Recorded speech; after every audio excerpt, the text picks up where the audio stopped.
Қарағанды облысы білім басқармасының Абай атындағы мамандырылған мектеп-интернаты. 8 сынып оқушысы Жолдыбек Махаббат. Мен дәрілік жусанның 3D атласын Cryo 3D параметрик бағдарламасында орындадым. Жусан астралылар тұқымдасына жататын көп жылдық, кейде 1 не 2 жылдық шөптесетін өсімдіктер тегі, көбіне шалабыта.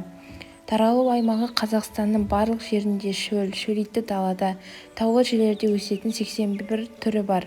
Жусанның 17 түрі сирек кездесетін эндемик түрге жатады, ал Қазақстанда ғана өсетін бір түрі дәрменнің дәрілік шөп ретінде ерекше мәні бар. Құрылысы: жусанның биіктігі 10-60 см, кейде 1,5-2 метрге дейін болады. Сабағы тік немесе жерге жайылып өседі.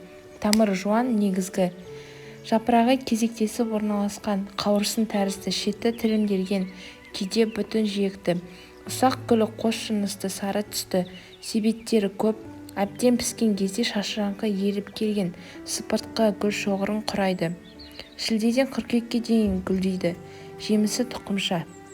Пайдасы: жусан құнарлы мал азығы, дәрілік бояғыш, тағамдық витаминді, эфир майлы өсімдік.